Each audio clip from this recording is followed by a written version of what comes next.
ભાવિ ભક્તોની સેવા બીનું કટિંગ કરે છે. 300 કિલો દાળ છે. નવલી મોટર મૂકી ભાઈ આમાં આ દાળ ભરી છે સ્પેશિયલ અને પ્રસાદ છે ને તૈયાર થઈ ગયો. રૂમ ભર્યા છે સ્પેશિયલ લાડવાના. તવો છે તો ભાઈ શાક બનવાનું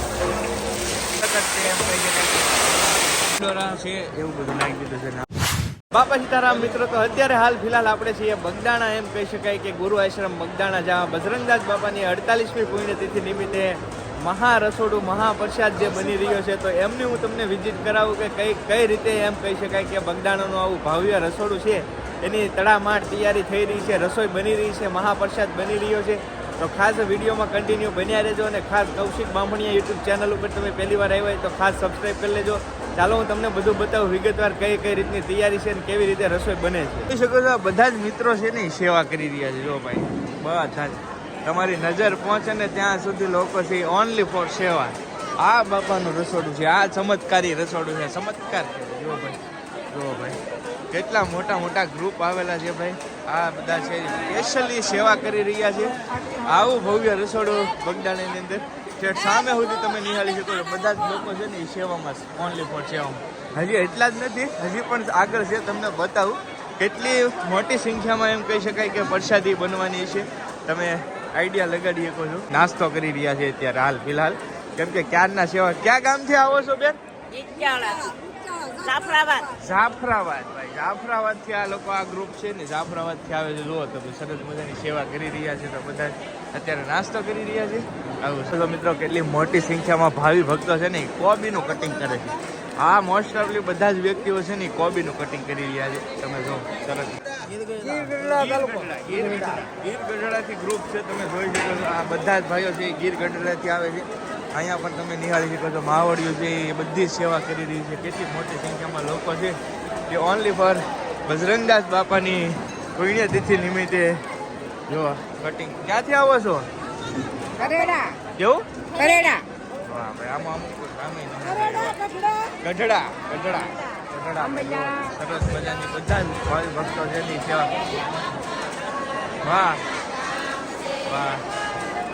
ધોન ગાતા એમ કહેવાય કે સેવા કરી રહ્યા છે. આનથી અલૌકિક સેવા તો ક્યાંય તમે નહીં જોઈ હોય આખા ઓલામાં ભાઈ. જો બજરંગદાસ બાપાના સાનિધ્યમાં થઈ રહ્યું છે ત્યારે ભાવિ ભક્તોની સેવા તમે ખાલી જોવો ને ત્યાં તમને આઈડિયા આવી જાય કે કેટલી મોટી સંખ્યામાં સેવા છે. આ રસોડું છે આખું. હવે હું તમને આગળ લઈ જાઉં. અહીંયા તમે જુઓ કોબી છે, કાંઈ ઘટે નહીં. બધી જ બહેનો છે એ સેવા કરી રહી છે, કોબીનું કટિંગ કરી રહી છે. જો ઓનલી કોબી જ કટિંગ કરે છે બધા. તૈયાર થઈ ગયેલો પ્રસાદ છે. આ બધો જ પ્રસાદ છે ને તૈયાર થઈ ગયો છે કમ્પ્લીટ, ને હજી પ્રોસેસ ચાલુ જ છે, બની જ રહ્યું છે. અહીંયા બધું જો કાચું મટીરિયલ પીડ્યું છે. શાક બનવા માટે આ પ્રોસેસ થતી હોય આખી. આગળ હું તમને બધી પ્રોસેસ બતાવું, પણ તમે વિચારી શકો કેવી મોટી સંખ્યામાં બગદાણા છે કે બાપાનું રસોડું થતું હોય છે. બહુ મોટી સંખ્યામાં એમ કહી શકાય કે બગદાણા મોટું રસોડું હોય છે. આમ તો વિશ્વનું પ્રખ્યાત રસોડું કહો ને તો એ બગદાણાનું છે, કેમ કે આવું રસોડું તમને ક્યાંય જોવા નહીં મળે ભાઈ. ચાલો હવે આગળ તમને બતાવું કઈ રીતની શું પ્રોસેસ છે. મિત્રો તમે નિહાળી શકો છો દાળ બની રહી છે. ચારે બાજુથી ભાઈ બંધો હલાવે છે ત્યારે થાય. ભાઈઓ છે એ સારે બાજુ આવા 2 ટોપ છે. દાળ બની રહી છે, બધા ભાઈઓ છે એ દાળ હલાવે છે. આ કાકા છે ને એ જો ભાઈ કયું કામ દાદા, કયું કામ? સાળવા કયો તાલુકો લાગે? ખાંભા તાલુકાથી કાકા સ્પેશિયલ તમે જોઈ શકો છો. કાકાનું મેન કામ છે ભાઈ, આ બેસ્ટ કામ. જો તાપ કરી રહ્યા છે, કેમ કે આ તાપ થયા વગર તો ભાઈ આ બને નહીં. તમે જો કેમ કે કેવડી મોટી સંખ્યામાં ભાઈ આ તોપ છે. આને ગરમ કરતા જ કલાક તો વહી જાય, કેમ કે એટલો તાપ કરવો પડે એવું. હે કલાક વહી જાય ભાઈ. જો બધા જ ભાઈઓ છે ને સરસ મજાની સેવા કરી રહ્યા છે ભાઈ. 300 કિલો દાળ એક ઓલામાં ભાઈ, એક ઓલામાં 300 કિલો દાળ છે. તમે જુઓ સાક્ષાત બાપાનો ચમત્કાર કહેવાય ભાઈ. આવું રસોડું તમને ક્યાંય જોવા નહીં મળે. શું કેવું કાકા? હે બાકી શું છે? કયું ગામ તમારું? વડનગર મોદીના ગામના. બધું ગ્રુપ એક છે અલગ છે? ક્યાં તમારું ગ્રુપ કયું છે ભાઈ? સાળવા. બધા જ જો ભાઈ આ જે દાળનું કામ છે ને ભાઈ સ્પેશિયલ એક જ જગ્યાએથી એક જ ગ્રુપ કરી રહ્યું છે. નવલી મોટર મૂકી ભાઈ આમાં દાળમાં મોટર મૂકવી પડે, કેમ કે ત્યાં સુધી બરાબર મિક્સ ન થાય ને, એટલે અહીંયા સ્પેશિયલ દાળમાં મોટર મૂકી છે. હલાવવા માટે સ્પેશિયલ દાળના તોપ ફર્યા છે. જુઓ તમે કાંઈ ઘટે નહીં. આ દાળ ભરી છે સ્પેશિયલ. અને આ દાળ છે ને ભાઈ સામેથી પાકીને સીધી સડીને અહીંથી આ વાલ ખોલ નાખે એટલે દાળનો ટોપ છે એ ભરાઈ જતો હોય. આવી રીતે કંઈક દાળના ટોપ ભર્યા છે જો મોટા મોટા. આ સ્પેશિયલી ભાતનું કાઉન્ટર છે. અહીંયાથી એમ કહી શકાય કે આ જો તમે સંપૂર્ણ પ્રોસેસ થાય ને ભાત કાઢે છે આ ભાઈઓ જો. આવી જ રીતે ભાત બફાઈ ગયા પછી કાઢતા હોય છે. તો આ રીતના કંઈક ભાત છે ને કાઢે છે ભાઈઓ. વાહ, જોઈ શકો છો. કેમ કે એટલી મોટી સંખ્યામાં લોકોને ભાઈ સેવા કરે છે ને એ તમે કલ્પના ન કરી શકો. કેમ કે એટલી મોટી સંખ્યામાં લોકો દૂર દૂરથી માત્ર ને માત્ર કોઈ સ્વાર્થ વગર બાપાની સેવા કરવા આવે છે. તો તમે વિચારો કે કેવડો બાપા સીતારામનો ચમત્કાર છે આ. ક્યારે જ આ થઈ શકે. તમે જોઈ શકો છો કેટલી સરસ મજાની ભાઈઓ સેવા કરી રહ્યા છે. સામેથી ભાત બફાય અને ત્યારબાદ ડાયરેક્ટ આમાં આવતા હોય છે. અત્યારે હું આવી ગયો છું જે બજરંગદાસ બાપાનો જે પ્રસાદ છે એમ કહી શકાય કે ભાઈ તમે ખાલી જોવો, બોલવું નથી મારે. તમે જોવો એટલે તમને આઈડિયા આવી જાય કે ભાઈ રૂમના રૂમ ભેળ્યા છે સ્પેશિયલ લાડવાના. આ છે બાપાનો મહાપ્રસાદ ભાઈ. તમે જુઓ ચમત્કારિક પ્રસાદ કહેવાય ભાઈ. અને આ પ્રસાદ ભાગશાળી હોય ને એ જ ભાઈ અહીંયા પહોંચી શકે અને મળી શકે. અને કેટલા મોટી સંખ્યામાં લોકો છે ને એ આ મહાપ્રસાદ છે એ લેતા હોય છે. તે બાજુમાં રૂમ હતો ને એવી જ રીતે અહીંયા પણ તમે જોઈ શકો છો. અહીંયા પણ એટલી જ મોટી સંખ્યામાં બાપાના જે પ્રસાદ છે રામ રોટીના જે લાડવા છે એ સ્પેશિયલ તમે જોઈ શકો છો. અહીંયા પણ રેડી થઈ ગયા છે આવા 2 રૂમ વિરાજભાઈ. અને આશરે આજ તો એમ કહી શકાય કે કેટલા લોકો પ્રસાદી લે છે એનું કોઈ નક્કી જ ના હોય. એટલે અમથું થોડું કહેવાય કે ભાઈ વિશ્વનું મોટું રસોડું છે એ બગદાણા ધામનું છે જે બાપા સીતારામનું છે. એટલી મોટી સંખ્યામાં રસોઈ ક્યારે થતી હોય ભાઈ? જ્યારે બાપાની સાક્ષાત દયા હોય ત્યારે રસોઈ થતી હોય. અને આ રસોઈ બનાવવા માટે એટલી જ મહેનત કરવી પડે છે. તમે જોયું છે વિડીયોમાં કેટલા લોકો સેવાભાવી વિડીયો સેવા કરવા આવે છે દૂર દૂરથી. તો આ બાપાનો કાંઈ નહીં તો કાંઈ નહીં ચમત્કાર જ કહેવાય. ત્યાં નહીંતર એટલા બધા લોકો એટલે મોટી સંખ્યામાં આ રસોઈ બનાવવી પોસિબલ નથી. બધા નિસ્વાર્થ ભાવે સેવા કરવા આવે છે દૂર દૂરથી ત્યારે આ રસોઈ છે એ થતી હોય છે. આજે મિત્રો તમે નિહાળી શકો છો ને આ બધો ટોટલી એમ કહી શકાય કે સ્ટોક છે બેસનનો.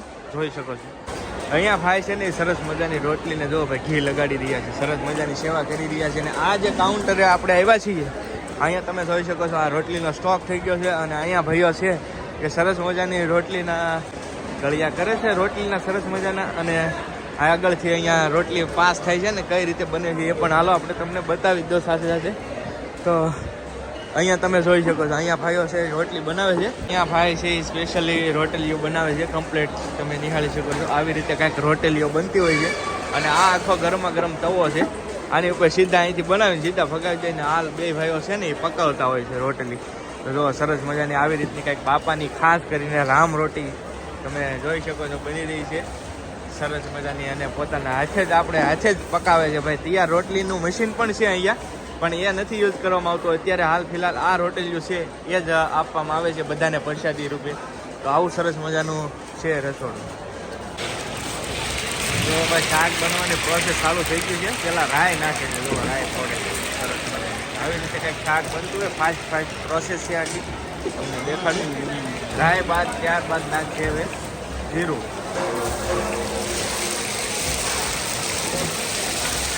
નાખી રહ્યા છે જીરું ભાઈ. ફ્રેશ સાફ કરીને તરત જ એમ કહી શકાય.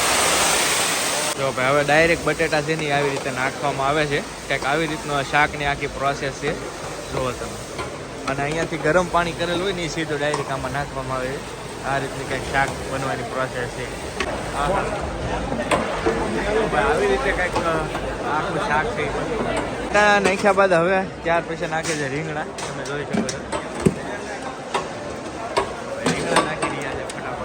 આ રીતનું કંઈક શાક બનવાની આખી પ્રોસેસ છે.